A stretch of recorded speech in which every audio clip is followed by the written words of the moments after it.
Nah, mengetahui baiknya taat, mengetahui buruknya maksiat, itu adalah fungsinya nur yang dititipkan Allah di dalam diri kita ini. Nah, kalau hati kita ini baik, dia menerima keputusan mata hati yang terbuka tadi. Yang taat ini baik, diterima oleh mata hati. Yang maksiat ini buruk, diterima oleh hati kita. Itu fungsi hati yang baik. Nah, para muhibbin rahimakumullah. Kemudian waqubahil maksiat, jahatnya maksiat. Jahatnya sebuah dosa yang diperlihatkan kepada kita. Satu, suhtullah, murka Allah.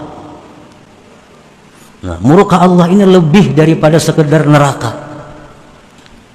Neraka itu sudah berat, tapi murka Allah lebih berat daripada neraka.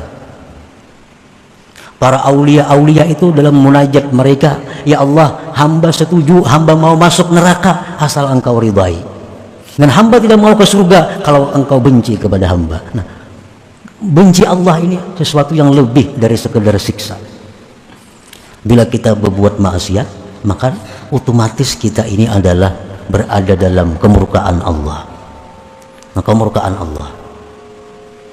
Maka bila Allah itu murka, jangankan Allah yang murka lawan kita, atasan kita aja murka lawan kita. Siapa yang murka lawan kita, tentu segala-galanya bisa terjadi. Apalagi Allah yang murka. Yang kedua, sukhtul malaikah. Kita berbuat maksiat, ini malaikat-malaikat ini murka kepada kita. Terutama malaikat-malaikat hafazah, malaikat yang disuruh Allah mengawal kita nih. Kan setiap manusia itu ada malaikat hafazah, beberapa orang yang mengawal kita. Nah, kita berbuat maksiat, malaikat itu murka.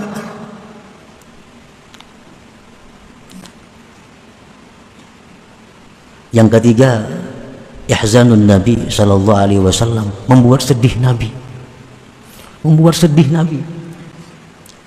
Begitu disampaikan kepada Nabi, Fulan bin Fulan hamba engkau ini berbuat maksiat ini. Nabi kita huzun, Nabi kita sedih.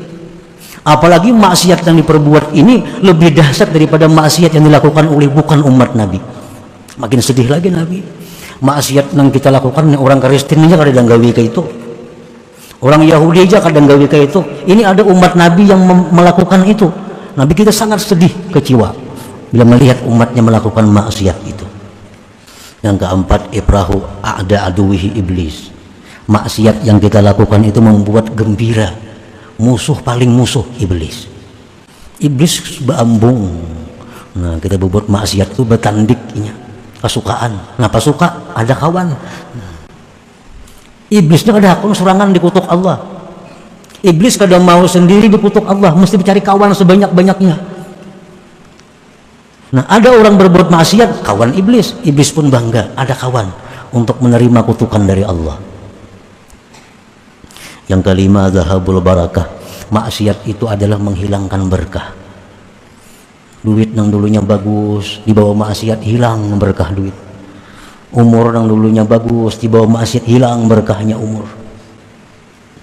Yang keenam, jahatnya maksiat itu taswidul qalbi, menghitamkan hati.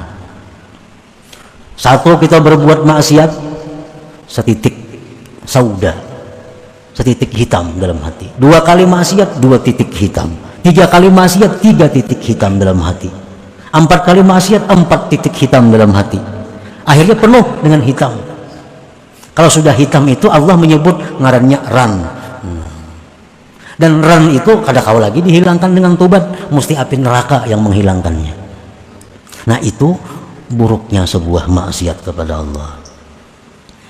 Al-bu'du minal jannah, jauh dari surga. Al-qurbu minan nar, parak lawan neraka.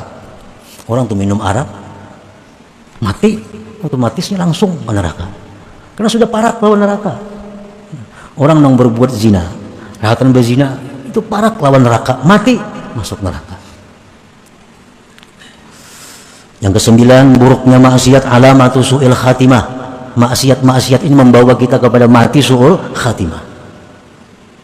Yang kesepuluh, kufrun ni'mah. Maksiat ini kufur nikmat. Allah memberi mata, digunakan menentang Allah. Allah memberi duit, digunakan duit untuk menguturi agama Allah. Allah memberikan kesehatan, digunakan untuk maksiat kepada, itu kufur nikmat. Yang ke-11, maksiat itu, buruknya maksiat adalah al-khiyanah li jami'il khalqi. Maksiat itu khianat kepada seluruh makhluk. Dengan adanya maksiat, banyak penyakit bermunculan. Gara-gara maksiat. Gara-gara maksiat kita kesulitan ekonomi. Gara-gara maksiat kita hilang rasa aman.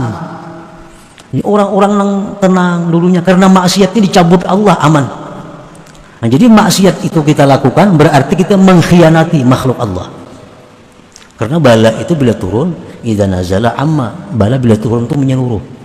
Kada tahu nang saleh, kada tahu nang takwa, kada tahu nang fasik, semua kena bala Allah. Akibat apa? Akibat maksiat yang dilakukan oleh manusia. Nah, para muhibbin rahimakumullah. Nah, mengetahui baiknya taat, mengetahui buruknya maksiat, itu adalah fungsinya nur yang dititipkan Allah di dalam diri kita ini. Nah, kalau hati kita ini baik, dia menerima keputusan mata hati yang terbuka tadi. Yang taat ini baik, diterima oleh mata hati. Yang maksiat ini buruk, diterima oleh hati kita. Itu fungsi hati yang baik. Wa sya'nul basiratil maftuhah, al-hukmu 'alal husni bi husni wa 'alal qubhi bi qubhi wa 'alal qabih bi qubhi. Dan fungsi mata hati yang terbuka memutuskan bahwa ini baik dengan baiknya, dan atas yang jahat dengan jahatnya. Nah, ini taat, ini bagus, keputusan mata hati kita. Maksiat ini kada bagus, ujar mata hati kita. Itu keputusan sudah. Ini kalau mata hatinya nang maftuhah, mata hati yang terbuka. Wal qalbus salih, dan hati yang bagus, yuqbilu ala ma yasbutu husnuhu, menghadap atas sesuatu yang sabit baiknya, wa yudbiru, dan berpaling amma yasbutu qubhuhu, daripada yang sabit jahatnya. Nah, para muhibbin rahimakumullah, jadi apa yang disampaikan oleh Al-Hikam ini adalah merupakan isyarat daripada doa yang seringkali dibaca Rasulullah sallallahu alaihi wasallam. Allahumma arinil haqqa haqqa warzuqni ittiba'ah wa arinil batila batila warzuqni ijtinabah.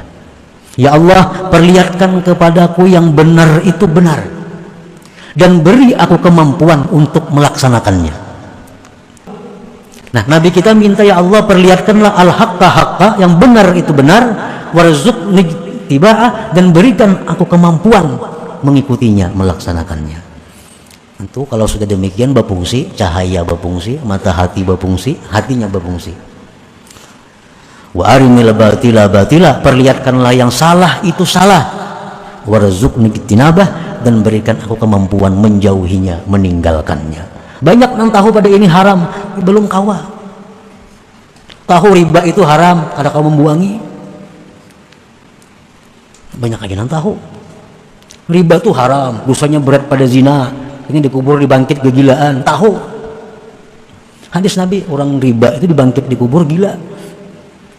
Tahu ya sudah itu, cuma belum diberi Allah kekuatan untuk menjauhinya. Sampai sekarang masih riba.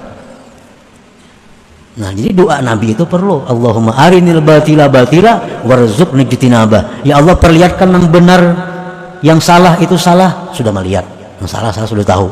Tinggal lagi warzuqni ijtinabah, berikan kemampuan menjauhinya. Nah, ini sebutin lagi, berikan kemampuan untuk menjauhi yang batil itu.